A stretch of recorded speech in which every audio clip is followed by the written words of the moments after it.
আজকের বাড়িতে গিয়ে আপনারা প্রত্যেককেই বলছি, বাড়িতে গিয়ে বালিশে মাথা রেখে একটা প্রশ্নের উত্তর খুঁজে বের করবেন। যখনই উত্তরটা বের করে ফেলবেন, সকালবেলা উঠে আপনি বুকে হাত দিয়ে নিজে বুক ফুলিয়ে বলবেন, কিয়ামতের মাঠে আল্লাহ আমাকে জাহান্নামে দেবে না, এটা আমার দৃঢ় বিশ্বাস। কি উত্তর খুঁজবেন? একটাই প্রশ্নের উত্তর খুঁজবেন আপনারা প্রত্যেকেই, আমি কি ভালো? কি বললাম? আমি কি ভালো? এইটুকুর উত্তর খুঁজবেন, আমি কি ভালো? ব্যাস। শুয়ে শুয়ে চিন্তা করতে করতে একটা ধাপে যাবেন। আচ্ছা, আমি এই পৃথিবীতে বাপ হিসাবে কতটা ভালো? দেখি তো আমার জীবনে। হ্যাঁ, ছেলে মেয়ের লেখাপড়া শিখিয়েছি, ছেলে মেয়েকে সুশিক্ষায় শিক্ষিত করেছি, ছেলে মেয়েকে খাওয়া দাওয়া করিয়েছি, ছেলে মেয়েকে ভালো ভদ্রতার শিক্ষা দিয়েছি, ছেলে মেয়ের জামা কাপড় ভরণ পোষণ করেছি, ছেলেকে বিয়ে দিয়েছি, মেয়েকে বিয়ে দিয়েছি। না, কিয়ামতের মাঠে বাপ হিসেবে আল্লাহ আমাকে আর ধরবে না। কিছু বুঝতে পারছেন আমার বক্তব্য? বুঝতে পারছেন তো? বাপ হিসেবে আমি পার হয়ে যাব আল্লাহর কাছে। 2 নাম্বার প্রশ্ন করবেন নিজে প্রশ্ন করবেন আজকের বাড়িতে গিয়ে, আমি স্বামী হিসাবে কতটা ভালো? আচ্ছা, আমি কি আমার স্ত্রীর সঙ্গে ভালো ব্যবহার করেছি? আমার স্ত্রীকে জীবনে কোনোদিন মারধর করেছি? স্ত্রীকে গালিগালাজ করেছি? না। স্ত্রীর বাম্মার গালিগালাজ করেছি?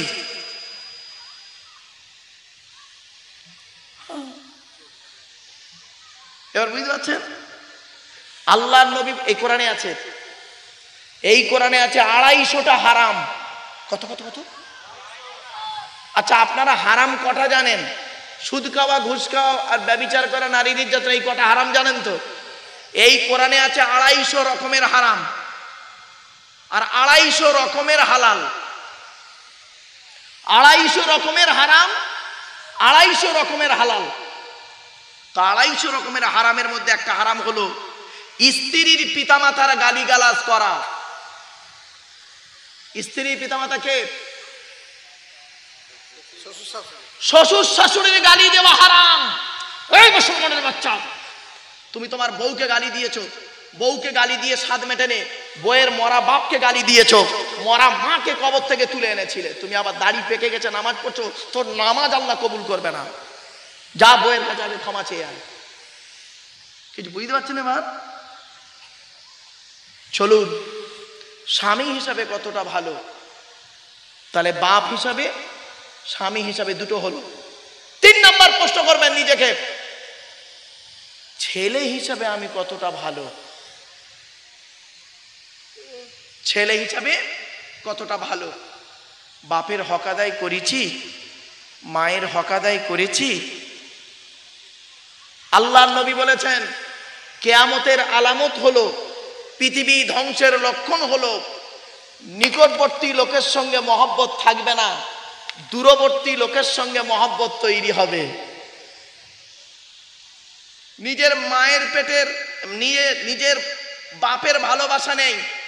বাপকে লুঙ্গি কিনে দিয়েছিলে, তার দাম 300 টাকা। শ্বশুরকে যে মালটা কিনে দিয়েছিলে, তার দাম 1300 টাকা। অবাগিনী মাকে একটা শাড়ি কিনে দিয়েছিলে ঈদে, তার দাম 500 টাকা। আর শাশুড়িকে যে মালটা কিনে দিয়েছিলে, তার দাম 2500 টাকা। নিজের মায়ের পেটের ভাইয়ের প্রতি ভালোবাসা ছিল না, স্ত্রীর ভাই শালার প্রতি মায়া খুব বেশি ছিল। অবাগিনী নিজের মায়ের পেটের বোনের প্রতি ভালোবাসা নেই, রোজার মাসে ছোলা চিনি দাওনি, শাড়ি চুড়ি দাওনি বোনকে। আর স্ত্রীর বোন শালি এসছে, কেশপুরে বাজারে গিয়ে চয়েস করে কিনে দিয়েছিলে, তুমি আবার বলা আমি ছেলে হিসেবে খুব ভালো। এখানে অনেক মানুষ বসে আছে, বাপের ভাত দেয় না, মার ভাত দেয় না। আমি এই জন্য বক্তব্যের শুরুতেই বলেছিলাম, অনেক বক্তা আছে বাম্মার ভাত দেয় না, অনেক বক্তা আছে বাম্মার ভাত দেয় না। আপনাদের কি বলবো? বাস্তব বলছি বাপ, হাতে ধরে বলে যাচ্ছি, আল্লাহ আর নবীদের পরেই স্থান হলো বাপ আর মায়ের। জোরে বলো। এখানে যত মানুষ বসে আছেন আপনাদেরকে একটা প্রশ্ন করছি, বাবারা দয়া করে আমাকে ভুল বুঝবেন না, দয়া করে লজ্জা না করে আপনারা কাদের বাপ মা অথবা বাম্মা দুজনেই মারা গেছে একটু হাত তুলুন তো। লজ্জা করবেন না কেউ, হাত নামান। এতগুলো মানুষের কারোর বাপ মারা গেছে, কারোর মা মারা গেছে, অথবা কারোর বাম্মা দুজনেই মারা গেছে, ঠিক না বেঠিক? আমিও বাম্মা হারা। 2019 সালের অক্টোবর মাসের 3 তারিখে শুক্রবার আমি আমার বাপকে হারিয়েছি। 2023 সালে জুন মাসের 28 তারিখে বগুড়া ঈদের দিন বৃহস্পতিবার সকাল 11:30টার সময় আমি আমার মাকে হারিয়েছি। আপনারা যাদের বাম্মা মারা গেছে সত্যি কথা বলুন বুকে হাত দিয়ে এখানে, যেদিন বাপ মারা গেল, মা মারা গেল, বাপ আর মায়ের গোসল দেওয়া হয়ে গেল, কাফন পরানো হয়ে গেল, জানাজার নামাজ পড়ানোর পরে খাটিয়াটা কাঁধে করে নিয়ে কবরে দিলেন, মাটি দিয়ে আসার পরে সেই দিন থেকে আজ পর্যন্ত কাউকে অন্তর থেকে আব্বা বা মা বলে ডাকতে পেরেছেন? বলুন বলুন, পারেননি। শ্বশুর কোনোদিন বাপ হতে পারে না, আর বাপ কোনোদিন শ্বশুরের জায়গায় নামতে পারে না। শাশুড়ি কোনোদিন মা হতে পারে না, মা কোনোদিন শাশুড়ির জায়গায় নামতে পারে না। ছোট্ট একটা কথা আপনাদের বলি, আপনারা সর্বপ্রথম টাকা পয়সা ইনকাম করে গাছের প্রথম ফলটা, পুকুরের প্রথম মাছটা, চাকরির প্রথম মাইনেটা কার পিছনে ব্যয় করবেন? এই কোরআনে দেখা আছে। বলবো? বলি, শুনে নিন। আল্লাহ নবীর কাছে একজন সাহাবী এসেছিলেন, সাহাবীটির নাম হলো আমর জামুহ। কি বললাম? প্রচুর টাকার মালিক ছিলেন উনি, প্রচুর টাকার মালিক। তো উনি বসে আছেন, এমন সময় নবীজি বসে আছেন, ওই পয়সাওয়ালা ব্যক্তিটি আসছেন। তো নবীর পাশে যারা ছিলেন তারা বলছেন, হে নবী, ওই আমর জামু আসছে, প্রচুর টাকার মালিক, এলাকার সব থেকে ধনী লোক আসছে। তো নবীজি বললেন, আচ্ছা ওকে আসতে দাও, আসতে দাও। লোকটি এলেন, আসার পরে নবীকে সালাম করলেন। নবীজি বললেন বসো। লোকটি বসলেন।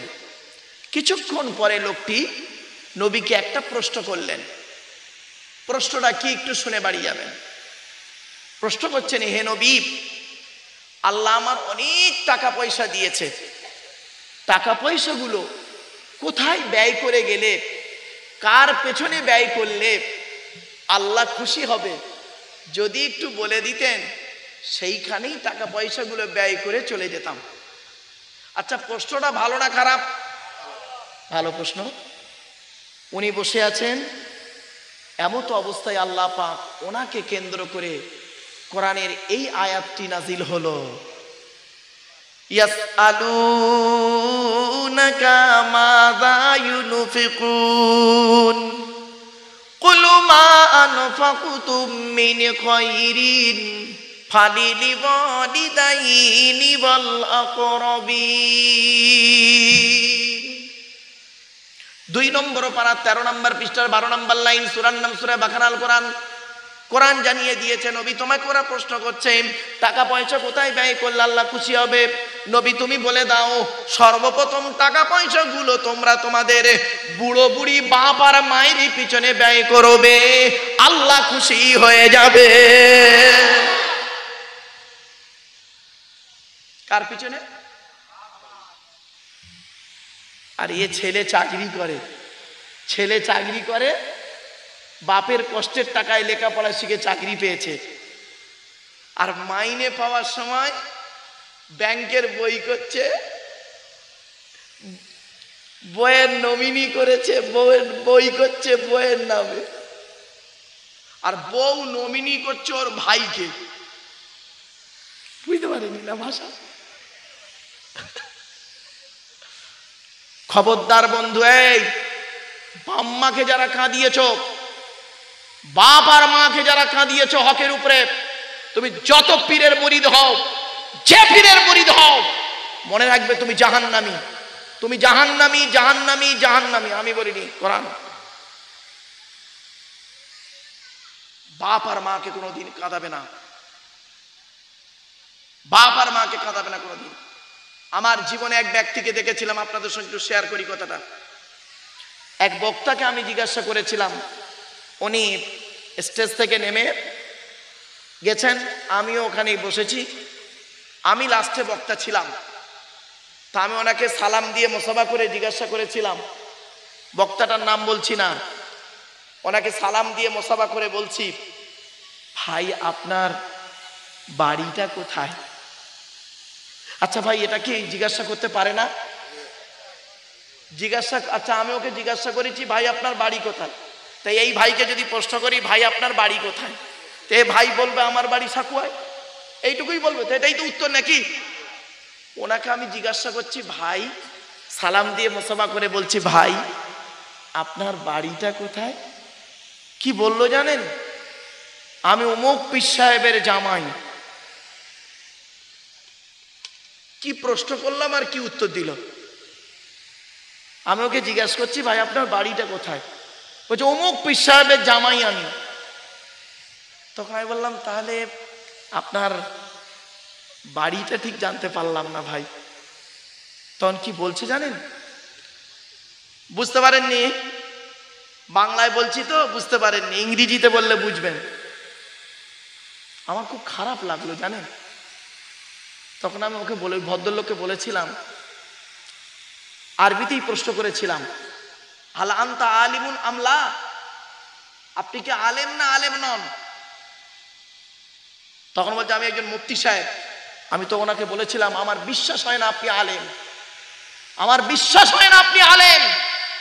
বলছে কেন? আমি বললাম, আমি আপনাকে জিজ্ঞাসা করেছিলাম আপনার বাড়ি কোথায়, আপনি বললেন আমি অমুক পীর সাহেবের জামাই। আপনি আপনার পিতৃ পরিচয়কে লুকিয়েছেন। আল্লাহ রাসূল বলেছেন, যারা বাপের জন্মদাতা বাপের পরিচয়কে লুকিয়ে কথা বলে তারা জাহান্নামী, জাহান্নামী, জাহান্নামী। সুবহানাল্লাহ বলা গেল না? আপনি শ্বশুরের নাম নিলেন, হ্যাঁ, শ্বশুরের পরিচয় পরিচিত হতে চাইলেন, কারণ আপনি বলতে পারলেন না আপনার বাপের নামটা বললে কি অসুবিধা ছিল, না আপনার গ্রামের নাম বললে অসুবিধা ছিল? আমার খুব রাগ হয়ে গেছে। তারপর ও বুঝতে পেরেছেন, বুঝতে পেরে চুপ বেড়ে গেছে। তারপর আমি ওকে বললাম, আপনি বলুন হযরত মুহাম্মদ সাল্লাল্লাহু আলাইহি সাল্লামের শ্বশুরের নাম কি? কে জানেন? হযরত মুহাম্মদ সাল্লাল্লাহু আলাইহি সাল্লামের প্রথম শ্বশুর। এই তো নবীর ভক্ত আপনারা, এই হলো নবীর ভক্তের পরিচয়। শুনে নিন, আমি বলে দিচ্ছি আপনাদের, আমাদের নবীর নাম কি? মুহাম্মদ মুস্তাফা সাল্লাল্লাহু আলাইহি ওয়াসাল্লাম, তাই তো? নবী কোন বংশে জন্মগ্রহণ করেছেন? কুরাইশ। কুরাইশটা কে শুনে নিন, কার নাম কুরাইশ? নবীর পরিচয়টা জেনে নিন। নবী ভক্ত, মুখে খালি নবী নবী নবী নবী করো, নবীর কিছুই জানো না।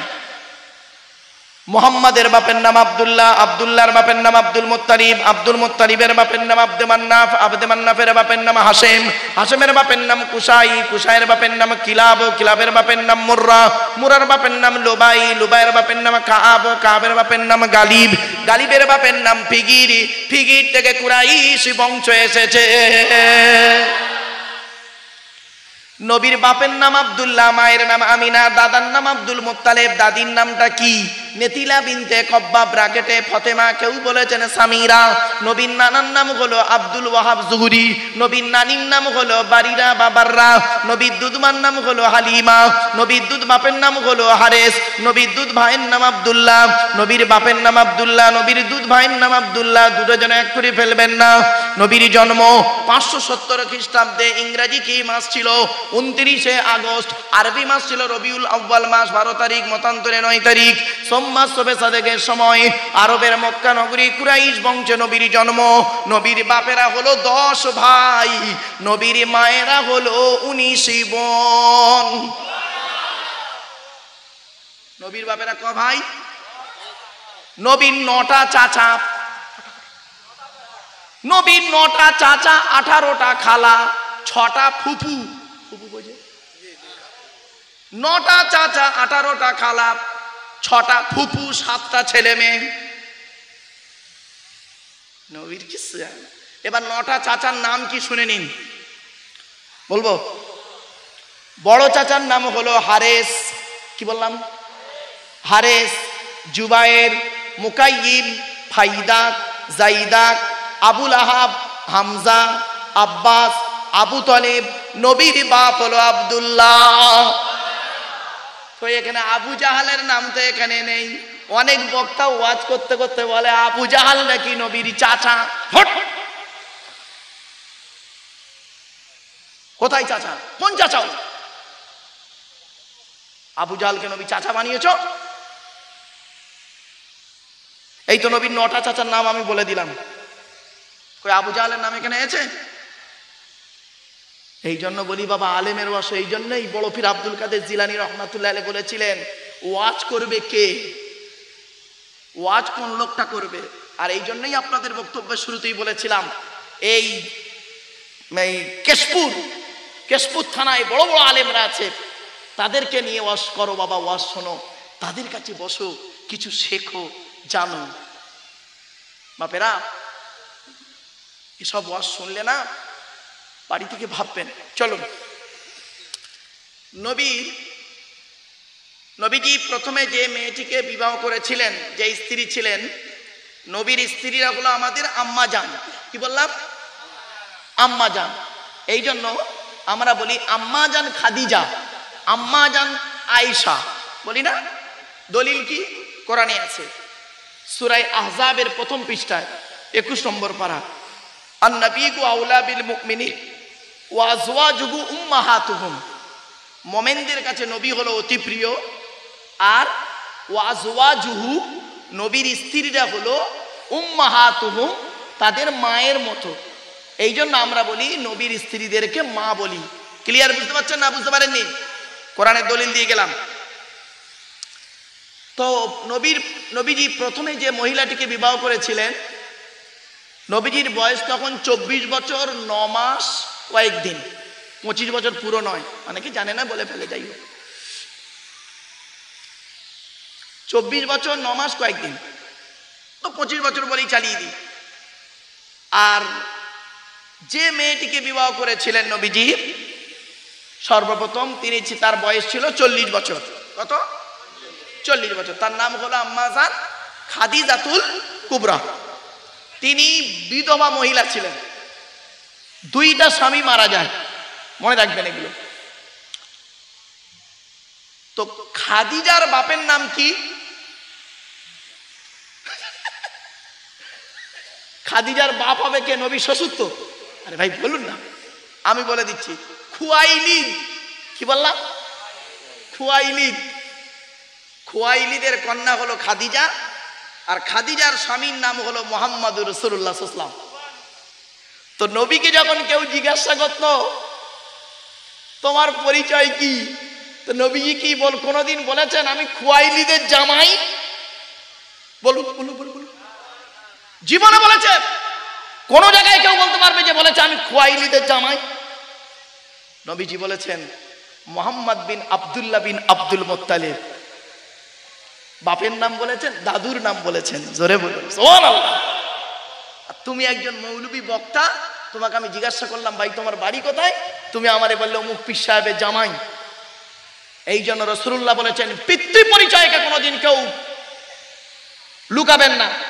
বাপ যদি গরিব হয়, বাপ যদি চাষি হয়, আর পীর সাহেব যদি আলেম হয়, জামাই শ্বশুর যদি আলেম হয়, তথাপিও তোমার কাছে তোমার বাপ বড়, তারপরে তোমার শ্বশুর।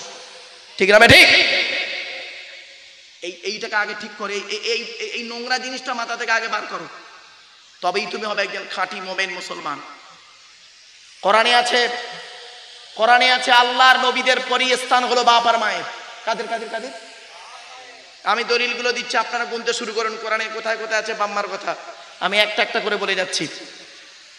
1 নম্বর পারার 11 নম্বর পৃষ্ঠা 12 নম্বর লাইন, সূরার নাম সূরা বাকারা, ওয়াবিল ওয়ালিদাইনি ইহসানা, বাম্মার খেদমত করো। 2 নম্বর পারার 12 নম্বর পৃষ্ঠা 13 নম্বর লাইন, সূরার নাম সূরা বাকারা, ইয়াসআলুনাকা মাযা ইউনফিকুন কুল মা আনফাকতুম মিন খায়রিন ফালিল ওয়ালিদাইনি ওয়াল আকরাবিন। টাকা পয়সা কোথায় ব্যয় করবে? বাম্মার পিছনে প্রথম ব্যয় করবে। 3 নম্বর দলিল কোথায় আছে? 5 নম্বর পারা 3 নম্বর পৃষ্ঠা 3 নম্বর লাইন, সূরার নাম সূরা নিসা 36 নম্বর আয়াত, ওয়াবুদুল্লাহ ওয়া লা তুশরিকু বিহি শাইয়্যা ওয়া বিল ওয়ালিদাইনি ইহসানা, বাম্মার খেদমত করবে। 8 নম্বর পারা 7 নম্বর পৃষ্ঠার 11 নম্বর লাইন, সূরার নাম সূরা আনামের 151 নম্বর আয়াত, লা তুশরিকু বিহি শাইয়্যা ওয়া বিল ওয়ালিদাইনি ইহসানা, বাম্মার সেবা যত্ন করবে। 15 নম্বর পারা 3 নম্বর পৃষ্ঠা 7 নম্বর লাইন, সূরার নাম সূরা বানি ইসরাঈল, ওয়া কাদা রাব্বুকা আল্লা তা'বুদু ইল্লা ইয়্যাহু ওয়া বিল ওয়ালিদাইনি ইহসানা, বাম্মার খেদমত করবে। 20 নম্বর পারা 16 নম্বর পৃষ্ঠা 3 নম্বর লাইন, সূরার নাম সূরা আনকাবুত, ওয়া ওয়াসাইনাল ইনসানা বিওয়ালিদাইহি হুসনা, বাম্মার সেবা যত্ন করবে। 21 নম্বর পারার 11 নম্বর পৃষ্ঠা 7 নম্বর লাইন, সূরার নাম সূরা লোকমান, ওয়া ওয়াসাইনাল ইনসানা বিওয়ালিদাইহি হামালাতহু উম্মুহু ওয়াহনান আলা ওয়াহনিন, বাম্মার সেবা যত্ন করবে। 26 নম্বর পারা 2 নম্বর পৃষ্ঠার 12 নম্বর লাইন, সূরার নাম সূরা আকাফ, আয়াত নাম্বার 18 আল্লাহ পাক বলে দিলেন, ওয়া ওয়াসাইনাল ইনসানা বিওয়ালিদাইহি ইহসানা হামালাতহু উম্মুহু কুরহা ওয়া ওয়াদাতহু কুরহা। তোরা তোদের বাপ আর মায়ের সেবা যত্ন করবি। তোদের মা তোদের বড় কষ্ট করে গর্ভে ধারণ করেছে, দুনিয়ার মুখটা বড় কষ্ট করে দেখিয়েছে, এই জন্য বাপ আর মায়ের কোনোদিন পরিচয়কে গোপন করবেন না। আসুন, মানুষের তরফ থেকে, আল্লাহর তরফ থেকে প্রশ্ন হবে, বান্দার তরফ থেকে প্রশ্ন হবে। মনে আছে না ভুলে গেছেন? জাস্ট আপনাদের বোঝার জন্য কয়েকটা এক্সাম্পল পেশ করলাম। বাড়িতে গিয়ে শুয়ে শুয়ে চিন্তা করবেন, 1 নাম্বার আপনি বাপ হিসেবে কতটা ভালো, 2 নাম্বার স্বামী হিসেবে কতটা ভালো, 3 নাম্বার ছেলে হিসেবে কতটা ভালো, 4 নাম্বার ভাই হিসেবে কতটা ভালো। এই এখানে কারা কারা বাপ মারা গেছে বোনের ফারাইজি অংশ দেননি? কারা? বেশিরভাগ দেয়নি। বেশিরভাগ লোক বোনের ফারাইজি অংশ দেয়নি। ফারাইজি অংশ বোঝেন? হ্যাঁ, একটু খুলে বলে, এই শুনে নিন। আচ্ছা, মেয়েরা শুনছে? হ্যাঁ শুনছে। হ্যাঁ, পর্দা দেওয়া আছে। এই মা বোনেরা শুনে নাও, কেশপুরের মা বোনেরা শুনে নাও, তোমাদের বাপ যদি মারা যায়, এই মা বোনেরা শুনে নাও, বাপ যদি মারা যায় বাপের অংশ তোমরা ভাগ পাবে। এই কোরআনে আছে, বাপের অংশ ভাগ পাবে। একে বলে ফারাইজি অংশ।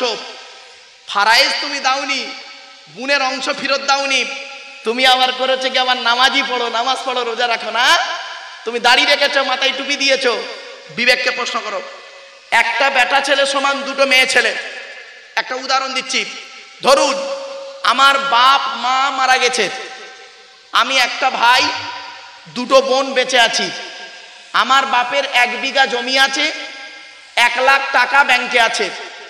এখন আমরা ভাই বোন কে কত পাবো? কোরআনের আইন বলছে according to Islamic law, not only according to Indian law বলছি না, অ্যাকর্ডিং টু ইন্ডিয়ান ল বলছে সমান সমান, আর অ্যাকর্ডিং টু ইসলামিক ল বলছে, দেখুন মহিলাদের সম্পর্কে কি বলেছে। অ্যাকর্ডিং টু ইসলামিক ল বলছে যে 1 বিঘা জমি যদি থাকে, ভাই পাবে 10 কাঠা আর 2টো বোন পাবে 5 কাঠা 5 কাঠা 10 কাঠা। 1 লাখ টাকা হলে ভাই পাবে 50,000 টাকা আর 2টো বোন পাবে 50,000 টাকা। এইগুলো দিয়ে নামাজে দাঁড়াবেন, কবুল হবে। এইগুলো দিয়ে রোজা করবেন, কবুল হবে। এইগুলো দিয়ে আপনি ভালো কাজ করবেন, কবুল হবে। আগে এইগুলো বাদ দিয়ে উনি নামাজ রোজাতেই মশগুল হয়ে গেছে।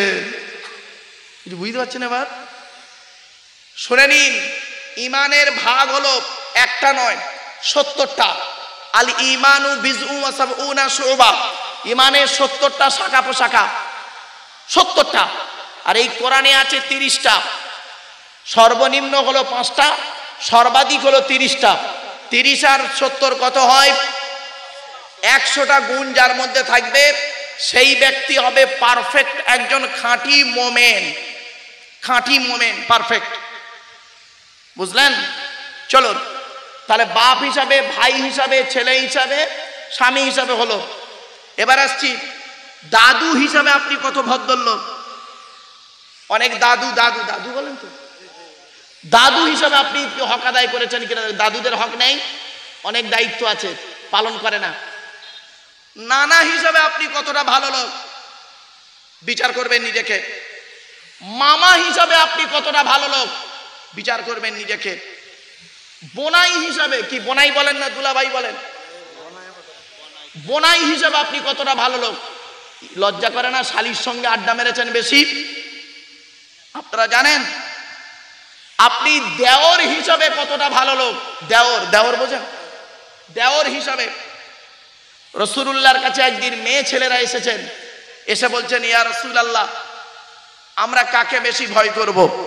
নবীজি বললেন তোমরা পৃথিবীতে একজনকে বেশি ভয় করবে। সেই ব্যক্তিটির নাম কি? বলল ওটা হলো তোমাদের দেওর। দেওর থেকে দূরে সরে থাকবেন। মা বোনেদেরকে বলে যাচ্ছি, দেওর হলো খুব জঘন্য জিনিস, খুব খাতারনাক। ভাবিরা দেওরদের সঙ্গে বেশি পাপ কাজে লিপ্ত হয়।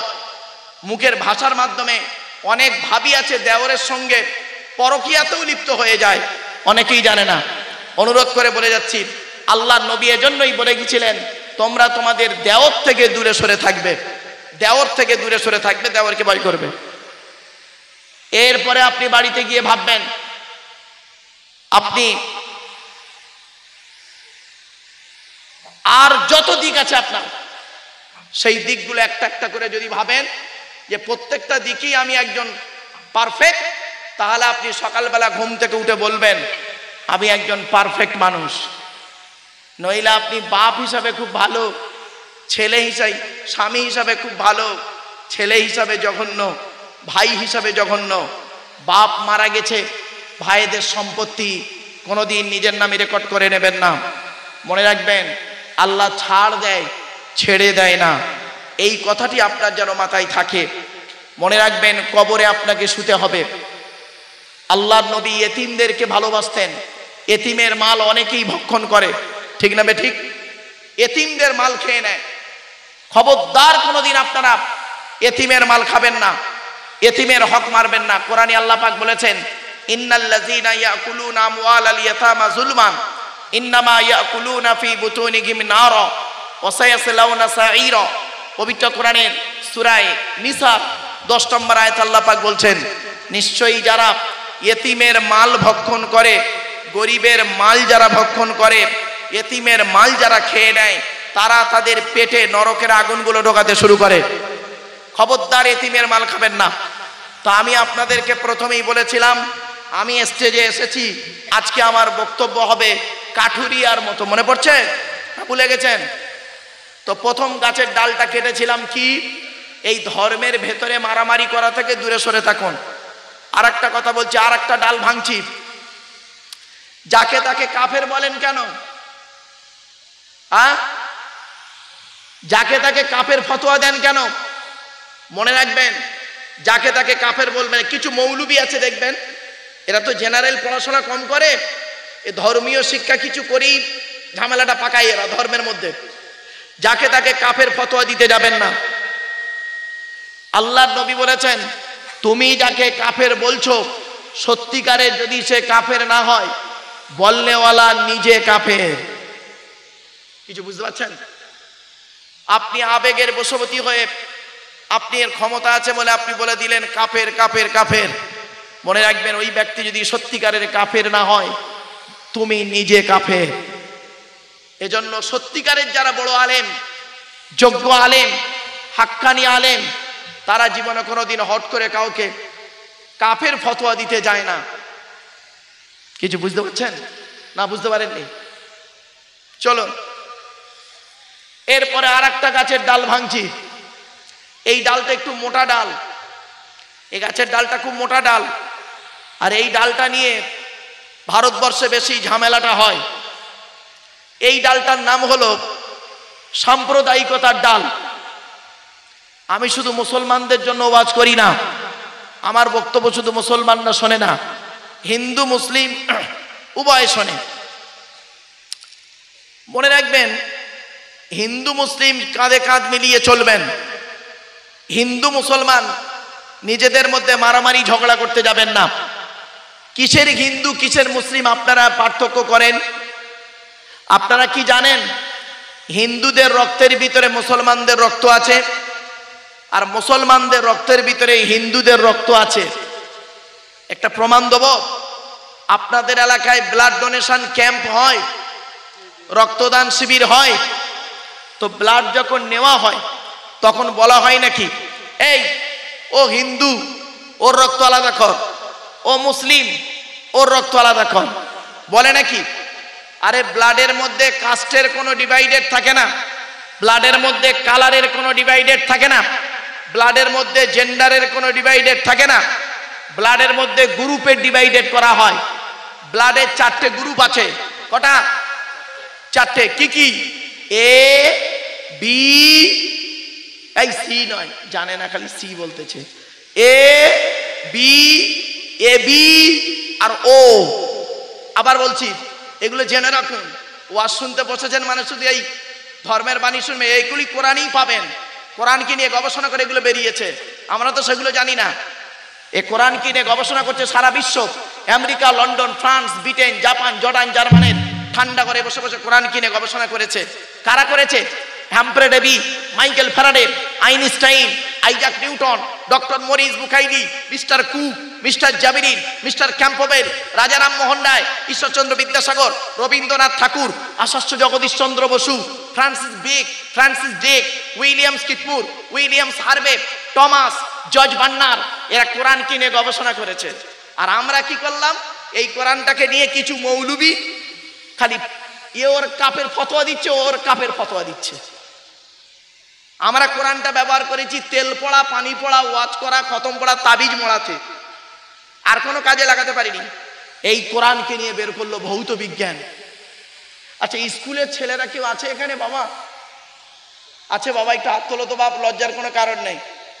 এই তো, ব্যাস ব্যাস, হাত না বাপ। এই কোরআনকে নিয়ে গবেষণা করে বের করলো ভৌত বিজ্ঞান। এই কোরআন থেকে বেরোলো জীবন বিজ্ঞান। এই কোরআন থেকে বেরোলো জিওগ্রাফি, ভূগোল বেরোলো। আমি আস্তে আস্তে একটা একটা করে বলছি, একটু ধৈর্যের পরিচয় দিন। আপনাদের হাতে একটু সময় আছে? ঠিক আছে, চুপ করে শুনে যান, শুধু ডিস্টার্ব না করে একটু শুনে যান বাপ। ব্লাডের 4টে group, A B, A B আর ও, প্রত্যেকটার মাইনাস প্লাস। একটা হিন্দুর রক্তের ভিতরে 3টে জিনিস পাওয়া যায়, লোহিত কণিকা, শ্বেত কণিকা, অনুচক্রিকা। As a same, no difference. একটা মুসলমানের রক্তের ভিতরে ওই 3টেই পাওয়া যায়, অন্য কিছু পাওয়া যায় না। মনে রাখবেন, মনে রাখবেন। আজ আপনাদের বলে যাচ্ছি, এখানে যত মানুষ আপনারা বসে আছেন, যত মানুষ বসে আছেন, বেশিরভাগ লোক তারা তাদের ব্লাড গ্রুপ, নিজের ব্লাড গ্রুপ কি ও নিজে জানে না। ঠিক না বেঠিক? অনেকেই জানে না ওর নিজের ব্লাড গ্রুপ কি, নিজেই জানে না। কতটা মুসলমান কতটা পিছিয়ে, বুঝতে পারছেন? এরা লেখাপড়ায়, শিক্ষা দীক্ষায় এখনো অনেক অনুন্নত জায়গায় পড়ে আছে।